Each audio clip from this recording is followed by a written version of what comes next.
Ayan po at tuluyan na pong bumigay itong si Ping Lacson.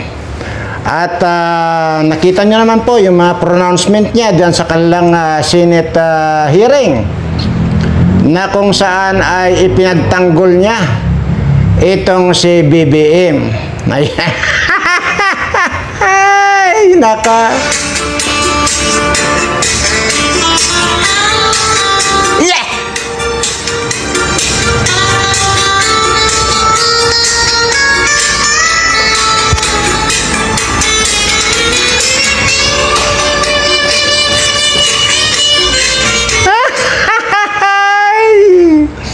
Bumigay na ang bayot.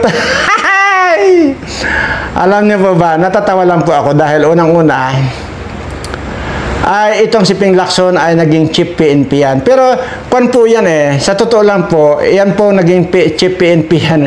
Kung mayroon pong pinakaduwag na tao, yan na pong si Ping Lacson. Pinakaduwag yan. At hindi na po ako magtataka kung bakit nandoon ang pagtatanggol niya dito kay BBM. Ngayon, masama bang magtanggol kay BBM? Hindi po! Katunayan, kailangan nating mahalin si BBM. Dahil unang-una, ito ang dahilan kung bakit napakaraming namamatay at nawawalan ng kabuhayan nating mga kababayan. Kaya dapat lamang pong ipagtanggol yan at mahalin!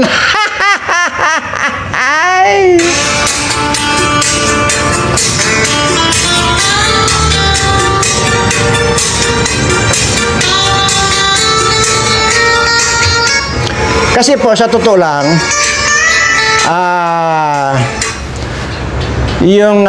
kung ikaw kasi ay pulis, maging itong mga sundalo, di po ba? Ang reglamento po, kapag ka mayroong nagsasabi na addict si ganito, hindi po ba dapat hinuhuli at i-drug test po yan? Yun naman po Kasi dito nga po sa mga ordinaryong mga tao, abay, pag minalas-malas, patay ka pa di ba? Ang sa akin lang po rito ay mismong kapatid ang nagsabi. Hindi ko po sinasabi na 100% na yung aking paniniwala dito kay Amy Marcos. Pero, ang sa akin po rito, at ito yung tama na gawin, since na mayroon pong aligasyon, hindi po ba't dapat hinuhuli muna at ipadrag test? Ngayon, kapag ka talagang addict, ay di tuluyang ikulong. Pero kung negatibo naman siya, abay di dapat lamang pakawalan at ito namang si Amy Marcos ang i-drug test. Hindi po bakit ganun dapat? Ay kaso nga itong si Ping Lacson ay talagang pinagtanggol na agad. Maging doon sa mga pagnanakaw ay pinagtanggol na agad si BBM. Sabi ko nga po kanina lang, dapat lamang ipagtanggol dahil wala pa naman talagang napapatunayan. Kaya nga dapat patunayan. Kaya nga po, gusto ko lamang pong pasadahan yung Iglesia ni Cristo na nag-comment doon sa video ko, hindi mo naintindihan na hunghang ka. Ikaw nga yung Iglesia ni Cristo na bobo. No? Buisit ka, paulit-ulit ko sinasabi rito, 15 years ako dyan. At malaki ang ambag ko dyan. Ikaw, wala kang ambag dyan. Kaya huwag kang magko-comment dito sa mga videos ko kung nababanggit ko ang Iglesia ni Cristo. Unang-una, wala naman ako masamang sinabi sa Iglesia ni Cristo. Kundi ang sinasabi ko rito ay para na abalahin lahat yung mga kasapi ng Iglesia ni Cristo para lang may pakita na maraming membro ang Iglesia ni Cristo. Ganun lang yun. Anong ibig sabihin yun? Ang kasunod niyan, para maraming tao, abay malaki, ilang malita yan, na basura, ang mapupunta dyan. Wala kang pakikinabangin kasi bobo ka. Bobo kayo. Yun, nag-comment lang dito doon sa YouTube ko, yun lang ang bobo. Tanga pa. Huwag kang magko-comment dito kung hindi mo alam ang kasaysayan ko, ha? Hindi mo alam. Hindi pa ipinapanganak ang Iglesia ni Cristo, ha? Matanda na ako. Kaya wag na wag kang magko-comment-comment dito. Tama ba yan? Na magrarally? Sasabihin lang, transparency, accountability, ay wala ngang gustong mag-account. Wala ngang gustong umamin. Wala ngang gustong mag-transparent o nga lang mga investigasyon. Lalo na itong mga ICI na mga kawatan din. Nalagyan lang ng isang malita yata yan, wala na. Mabuisit kayo. Kaya ngayon, ito, ang sasabihin ko sa inyo,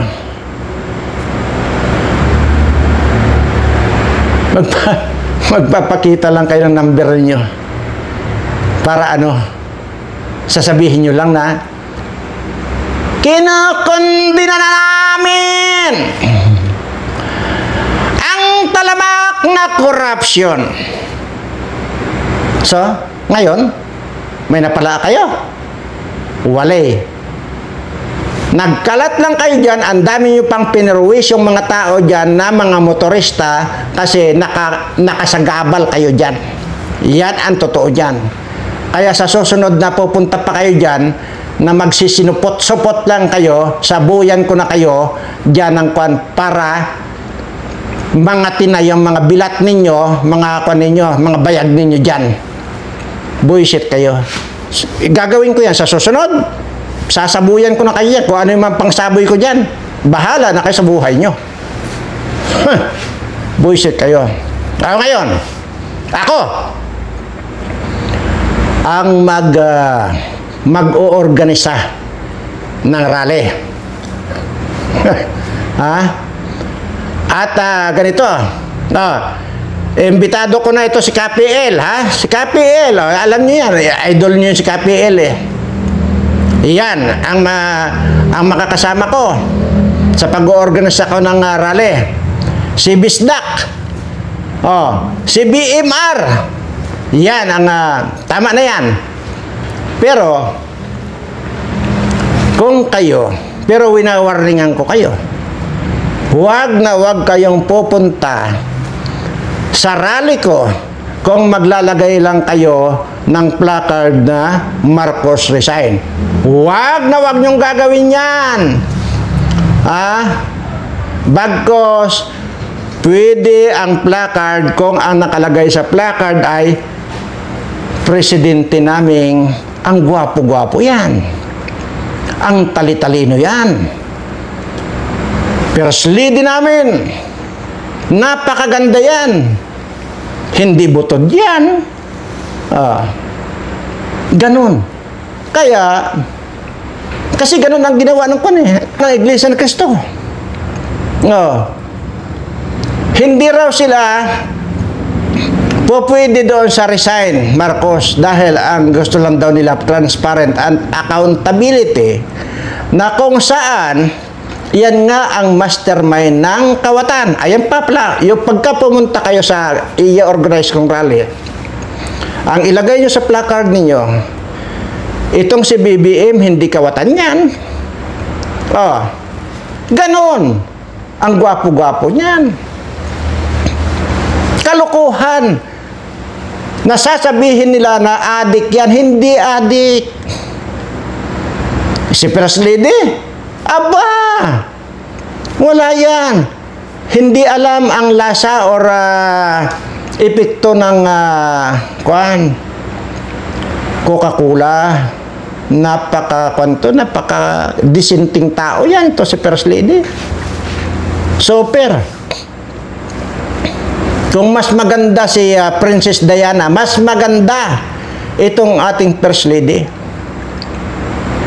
At hindi lang yan. Sikat sa buong mundo itong First Lady natin at itong Presidente natin. Akalain mo yan. Doon sa pinakamalaking newspaper ng Amerika na hindi ko lang nakuha nandoon nakandoon. Naka-headline. Itong mga ito. Pero, nako, sobra naman sila. Samantalang wala namang ginagawa itong ating presidente na masama sa inyo. Ginagawa. Ito si Amy Marcos, talagang kwanto eh. Medyo paling din yung kanyan. Ang bunganga nitong si Amy Marcos. Akalain mo ba naman sasabihin na magmula pa pagkabata hanggang ngayon ay nagdodroga ang kanyang ading. May din, paling din ang bunganga niyan. Hindi naman. Hindi totoo yan. Ako na nagsasabi. Kahit na hindi ko alam.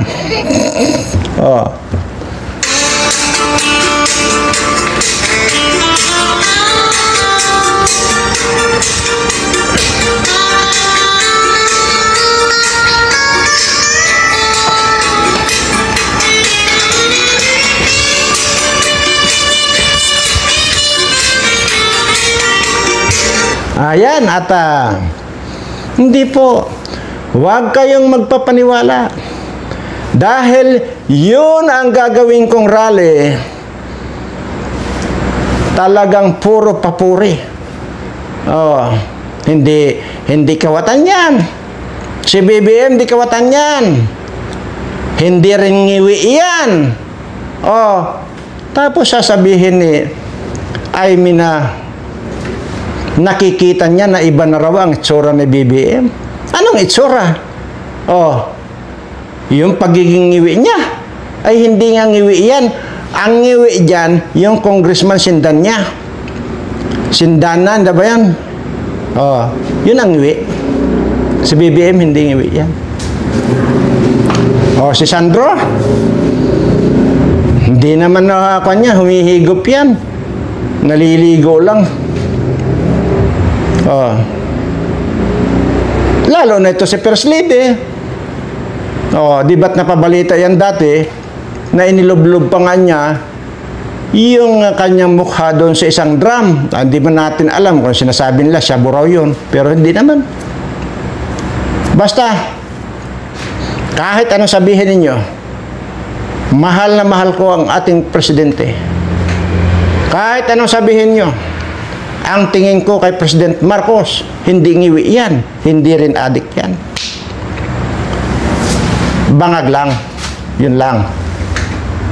Sa kayo sinasabi nilang ito raw si First Lady ay budlat ang mata, hindi naman, para lang naman tarsier eh.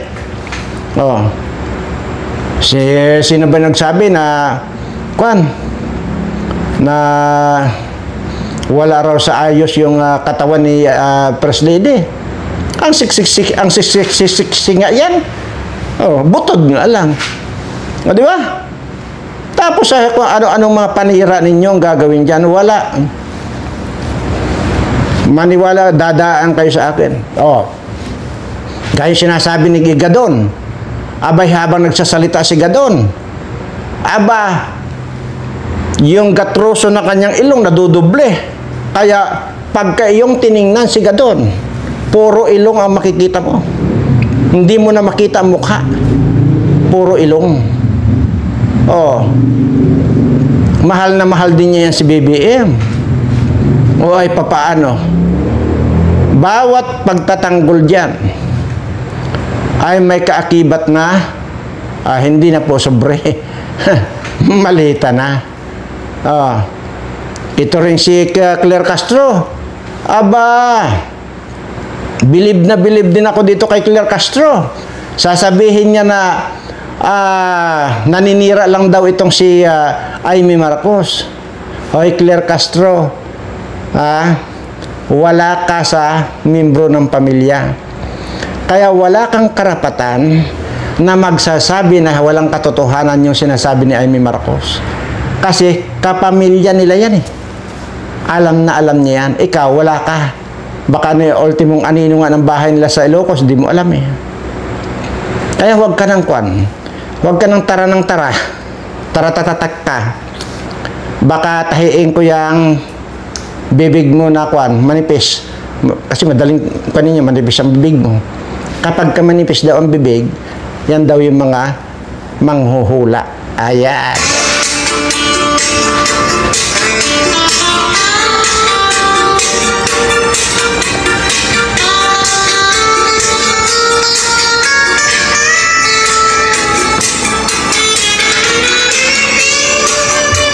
Ang laki talaga ng nagagawa ng pira, no? Kaya tingnan mo ito si Lacson kung ano-ano ng mga palusot. Okay lang sana, Lacson, kung hindi ka naging pulis. Kaso naging pulis ka eh. Kaya sarap mong batukan. Maniwala ka sa akin. Pag nawala ka dyan sa Senado, susundan kita, babatukan kita. Ordinaryong tao, itinuro mo na nag-a-addict yung isang ordinaryong tao, antimano huhulihin na yan. Kahit nga negative ang resulta, ikinulong pa rin 1 taon. May kilala ako. Itinuro lang na nag-a-addict daw, pero nung pinadrug test, negatibo, pero 1 taon pa rin nakakulong. Ano bang pagkakaiba nitong ordinaryong tao at saka dito sa presidente? Diba? Pareho lang naman ang batas. Diba? Ang sinasabi ng batas ay pare-pareho. Ang problema nga lang doon sa pagpapatupad ng batas, pagka ikaw ay mayaman, sinasaluduhan ka. Kapag ka ikaw ay mahirap, tatadyakan ka. Putang inang batas meron tayo. Kaya ang gawin nyo na lang, lalo kayo mga Iglesia ni Cristo, ang gawin nyo na lang, mag-placard na lang kayo ng I love BBM. Ayan. Kasi mga hunghang din kayo. Yan ang totoo. Lalo na itong nag-comment sa akin, hunghang ka. Akalain mo yun? Hindi mo alam? Hindi nyo alam? Ay ang presidente nyong bangag na yan, ang pumirma ng budget na yan. Ikaw, Lacson, na gunggong ka, tumigil-tigil ka na. Huwag mong pinapairal ang kabaklaan mo, ha? Dahil maniwala ka sa akin, pitikin ko yung itlog mo. Pero hindi ngayon, kasi senador ka pa eh. Pagkatapos mo, pitikin ko yung bitlog mo. Pag hindi ko basagin yan sa pamamagitan ng pitik ko. Mga gunggong itong mga ito. Kung ano sana yung batas, yun ang batas. Diba? Yun ang pairalin. Since na marami nagsasabi na addict yan, magpa-hair follicle, mahirap bang gawin yun na isang presidente? Kung ako ang presidente, hinahamon akong hair follicle, edi sige.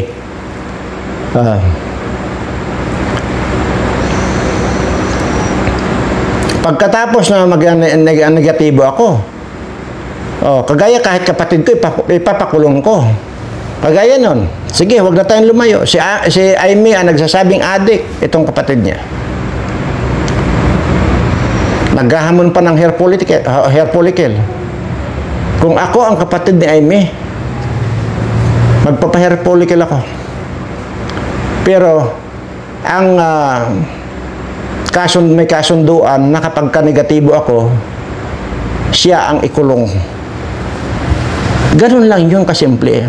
Kisa, direktang ipagtatanggol mo ay kung addict nga, papaano? Di wala nang wala nang direksyon na nga, wala nang direksyon ang pagpapatupad ng polisiya ng ating bansa na gigiwang-giwang na para nang itong si Bersamin na mukhang tuko.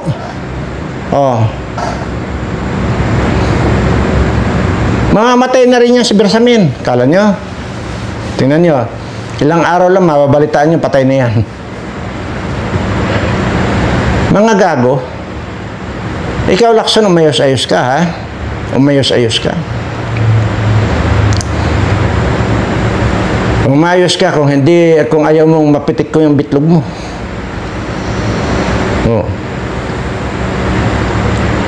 Aba, ito si Gadon, bumirada na naman daw na pang pang-adik lang daw yung pronouncement ni Amy Marcos.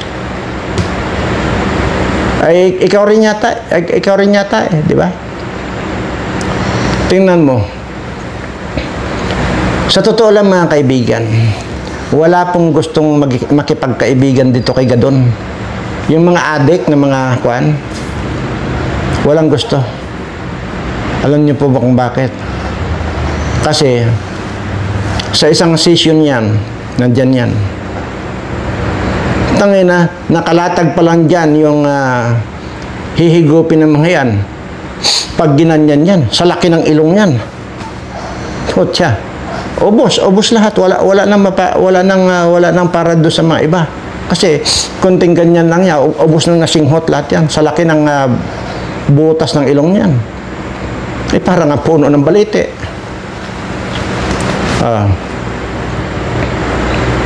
Yung buisit na yan, Gadon na yan. Sabi ko nga, pag nag-cross ang landas natin, Gadon, tatabtabin ko yung ilong mo. Nang matauhan ka. Nakakatawa. Mabalik tayo dito sa Iglesia ni Cristo. Mga ulol. Nag-comment ka pa. Yan, paano yung, hindi ko lang nailista yung pangalan ng nag-comment na bobo. Ito yung Iglesia ni Cristo na hindi na makaahon-ahon sa pagiging patay gutom at hampas lupa niya. Paano? Sa sobrang sa sobrang kapraningan, sa sobrang pagsampalataya daw na umaasa na maligtas siya, ay lahat yan sinimot na niya. Ultimo yung manok ng kapitbahay niya, ninanakaw niya para lang makapag-abuloy. Ganyan yan. Kasi halatang-halata ko yung nagko-comment dito sa dalawa lang naman yung Iglesia ni Cristo na nag-comment dito. Halatang-halata ko na. Yan yung naging iglesia sa sobrang asang-asa na maligtas. Ninanakaw niya yung manok ng kapitbahay niya at gagawin niyang iabuloy yan. Pagbili at iabuloy. Maliligtas. Ha? Saan? Kaya nga ko yung sa Cebu. Ilan yung Iglesia ni Cristo, member ng Iglesia ni Cristo na binaha? Was out yung bahay nila. Tapos yung dalawang anak niya namatay na anod. Iglesia ni Cristo yan. Kaya tuloy, nasabi niya, ang sabi ng aking kinaaanibang Iglesia ni Cristo, maliligtas daw kami.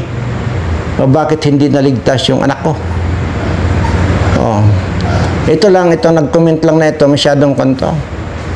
Kasi palabas sa bobo nga. Anyway, ang sa akin lang dito, napatunayan ko sa inyo na nag-display lang ng bilang ang Iglesia ni Cristo. Ulol, sasabihin na transparency lang, pinapanawagan lang, pero hindi nila pinapanawagan na isa kang kawatan Marcos. Dahil ikaw ang pumipirma, transparency, accountability. Ikaw ang may pananagutan. Dahil ikaw ang pumirma, isa kang kawatan.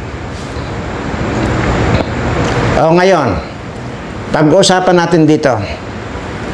Sa totoo lang yung sinasabi ko nung panahon ni Felix Manalo. Aywan ko lang itong panahon ng bangag din ito na kung sino man ang nandyan ngayon. Yung panahon ni Felix Manalo, never na pinayagan niya ang kanyang mga membro na makialam sa politika or makialam sa gobyerno. Never. Kasi sa totoo lang po, maliban sa batas yan na mayroong separation ang church at saka state or government. na huwag dapat sila nakikialam. Maliban dyan sa batas na yan, ay wala po sa roles ng Iglesia ni Cristo ang sumausaw sa mga ganyang usapin, lalo na yung mga politika. O, dahil sa ginawa ninyo ngayon, na sumausaw kayo sa politika, baka malamang-lamang yan tagapamahala ninyo yan, pakulong ni BBM yan. O, BBM, pakulong mo na yan. Kasi unang-unan, sumausaw. Wala namang katuturan yung mga pinaggagawa nito mga ito, kundi na merwisyo pa diyan sa mga tao diyan sa kalsada na sinakop nila. Oh, pakulong nyo yan. Oh, madinin mo. Akala ko ba wala kayong gustong isali dyan? O bakit nandyan? Itong si Amy Marcos ay politician yan. O di sirang-sira na kayo ngayon. O kung di ba naman kayo nag-iisip. O ngayon yung mga pumunta dyan. Na araw at ulan ang inabot nyo. Na anong napalaan ninyo? Na naambunan din ba kayo? Nung mali-malitang basura na pinadala dyan sa tagapamahala ninyo. Kaya huwag ka magko-comment dito na bobo ka, ha? 15 years ako dyan sa Iglesia ni Cristo. Alam ko ang pasikot-sikot. At malaki ang ambag ko dyan. Sinasabi ko na, paulit-ulit yan, hindi ayaw mong panoorin ng mga videos ko.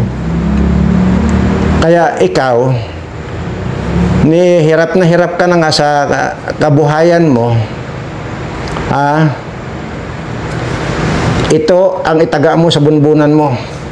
Ako na nga yung nagsasabi, pag ako ang nagsalita rito, naggagapang ka na parang ahas sa kahirapan magmula sa oras na ito.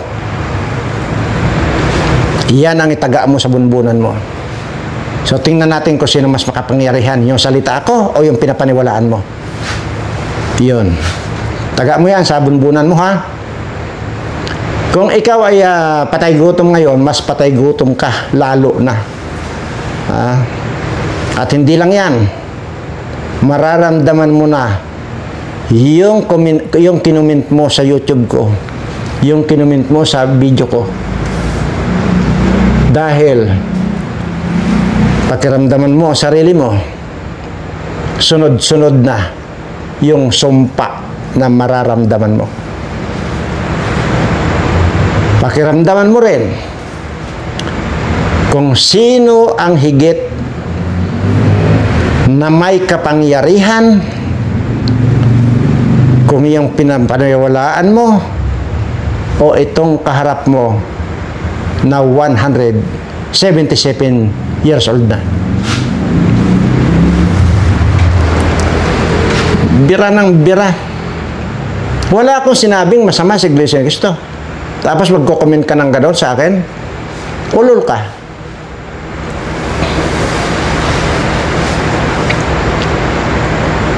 Baka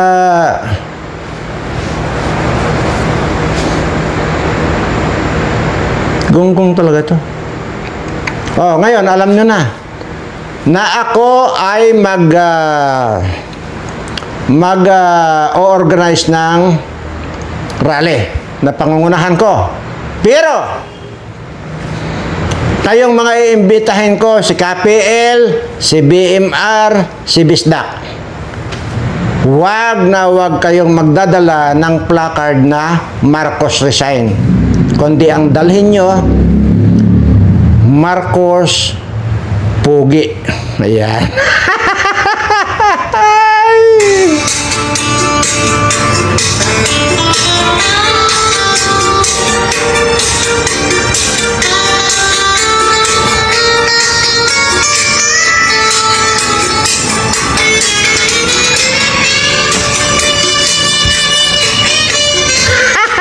Yan, ha? Anyway, mahaba na po tayo. At gusto ko lang pong balikan itong si Ping Lacson. Lacson, umayos ka. Umayos ka. Umayos ka. Yun lang masabi ko. Dahil alam ko kung saan kita, wag na. Sige, basta umayos ka. Kung ano yung tama, yun ang ipatupad. Okay? Huwag yung pagtakpan yung mga bangag. Sasabihin mo, parang sinabi mo na sa katotohanan may sinabi ba yan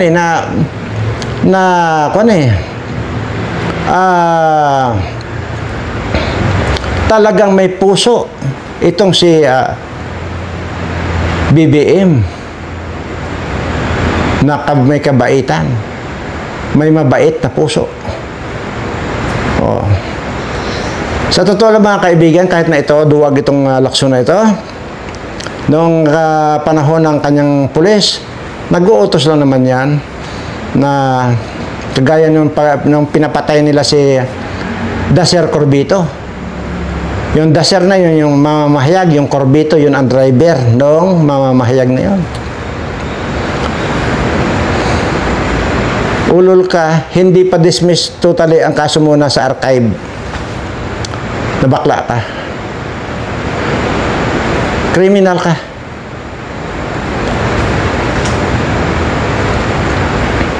Ikaw, Soto, umayos ka. Dahil kung ayaw mo magkaroon ng kuto, yung ulo mo na namumuti na.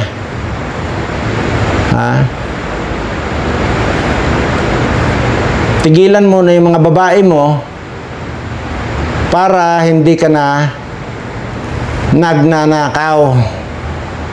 May matino ba sa inyo? Walang matino sa inyo. Mga ulol kayo lahat. Sa totoo lang. Congressman, walang matino.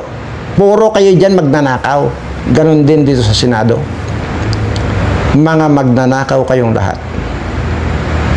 Kaya pag nagkita tayo, sasayawan ko kayo nito.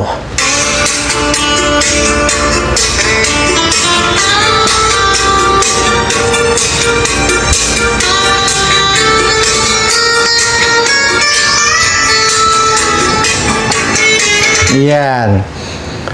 Sa lahat po ng aking mga subscriber. Siguro ay palagay ko mag-iiba na ako ng mag-iiba na ako ng topic. Mag-iiba na ako ng content. Lahat ng content ko ngayon puro papuri na dito kay Bangag at dito kay Butod. Sasabihin ko na sa mga susunod, sasabihin ko na the best president, the best first lady, sexy na, maganda pa, budlat na, butod pa. Maraming salamat po sa lahat ng mga subscriber ko. Mahal na mahal ko po kayong lahat.